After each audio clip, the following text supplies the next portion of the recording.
Welcome to the Deep Dive. We're diving into your collection of articles about the YouTube algorithm in 2025. We're going to cut through the noise to figure out what's important for us, whether we're viewers or creators. What's interesting is that a lot of people think there's just one YouTube algorithm, one that controls everything. But your research shows that isn't actually true. Yeah, it's not just one single algorithm. Yeah. YouTube uses a bunch of different algorithms, like for the homepage, suggested videos, even for search results and shorts. And that impacts you as a viewer. It changes how you experience YouTube. Definitely. Like, think about your YouTube homepage. Imagine it's like a magazine. But it's not just any magazine. It's personalized for you. That homepage algorithm is trying to show you a bunch of different videos, things you might like based on what you've watched before. Ooh, like a personalized magazine just for me. That's a pretty cool way to think about it. But what about when I'm already watching something and those suggested videos pop up on the side? Are those picked the same way? Not exactly. The homepage wants to give you lots of different options, right? But the suggested videos are more focused. They're based on what you're watching right now. So let's say you're watching a documentary about skateboarding history. You'll probably get suggested videos about skateboarding, maybe more documentaries or videos about skateboarding techniques. So the homepage is like, hey, check out all this cool stuff. But the suggested videos are like, hey, since you like this, you might like this too. Okay, that makes sense. But there are so many videos out there. How does YouTube decide which ones to show me first, whether it's on my homepage or in those suggested videos? Well, that's where this idea of moving away from the Mr. Beast era comes in. Remember a few years ago, everything was super flashy, lots of clickbait titles, crazy production. YouTube is kind of shifting away from that now. Yeah, I've noticed that. It feels like I'm seeing fewer of those kinds of videos these days. More of what I'm seeing now feels more genuine, more informative, even if the video quality isn't super high budget. Exactly, you got it. Authenticity is becoming more and more important on YouTube. And you need to offer real value to viewers. Like, there's this great example from your articles, Clear Value Tax. It's a channel about financial advice.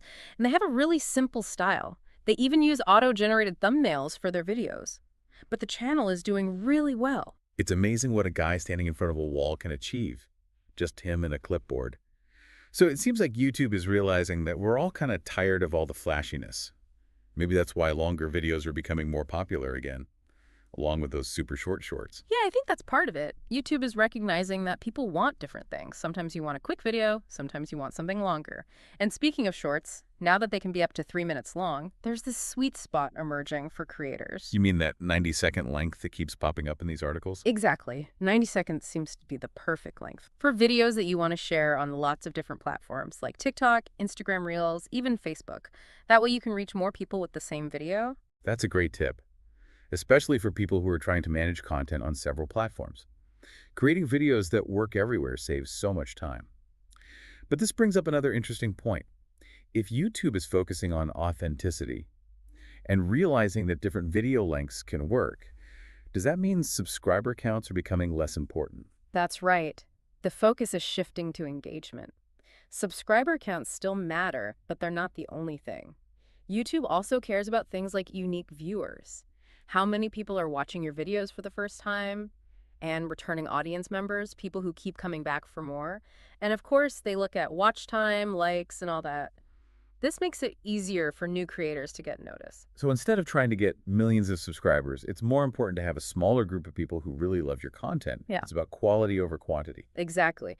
And this is where that interest graph idea comes in. It keeps showing up in these articles. It means that YouTube is trying to connect you with videos that you're actually interested in, no matter who made them. So it's less about chasing after popularity and more about making sure your videos match what your audience actually wants.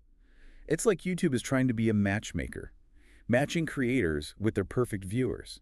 That's a great way to put it. It's about figuring out your niche. Yeah. And then using the algorithm to connect with people who love that kind of content. It sounds like we really need to understand how the algorithm works. If we can work with it, not against it, we can help people find our videos. Absolutely. And these articles are full of useful tips for both creators and viewers. So what are some of those tips? Is there a secret code we need to crack? There's no magic formula, but there are definitely things we can do to improve our chances of success on YouTube. And that's what we'll talk about next. So let's unlock some of those secrets to YouTube. Remember, it's all about working with the algorithm and giving your audience what they actually want. Okay, so let's talk about sticking to a niche. Is that still really important in 2025? There's so much content out there. Sometimes I feel like trying different things, branching out into new areas. Yeah, I get that. It's tempting to experiment. But sticking to a niche is still a really good strategy. Think about how the algorithm works. It looks for patterns. When your channel focuses on one topic, it helps YouTube understand what your channel's about and who your audience is. So if my channel is about sustainable living, but then I also post videos of my vacations, would that confuse the algorithm? It might, yeah. Your travel videos could be great, but if they don't really relate to sustainability, it makes it harder for YouTube to figure out what your channel's about. So it's like building a brand. hmm You want to be known for one thing, not just a bunch of random stuff. Exactly. A strong niche helps people remember your channel. Okay, niche down, be consistent, got it. But what about new creators who are just starting out? How do they even know what their niche should be? That's a good question. The articles mentioned experimenting on other platforms like TikTok or Instagram Reels. So use those to test out different content and see what people respond to. Exactly. Once you find something that works and that you enjoy making, you can bring that to YouTube. That's a smart way to do it. Okay, what about thumbnails? YouTube has that AI tool that can create thumbnails now. Do we even need custom thumbnails anymore? I'd still recommend making your own thumbnails. Think about it. You spend all this time creating awesome videos. Why use a generic thumbnail? The thumbnail is the first thing people see. It's got to grab their attention. It's true. A good thumbnail can make a huge difference. So, what are the best practices for thumbnails in 2025? Is it still all about bright colors and big text? Those things are still important, but your thumbnails need to be clear and concise. People see so many thumbnails every day. Yours has to tell them what your video is about instantly. So less artsy stuff, more straight to the point. Right. Use close-ups, clear text, and colors that really stand out. Think about what would make you click on a video. And don't forget about branding. Make sure your thumbnails all have a similar style. Exactly. Good branding makes your channel recognizable. Think about Mr. Beast. You can always tell his videos just from the thumbnail. Yeah, that blue and orange is unmistakable. Okay, so we've talked about niche and thumbnails. What's next?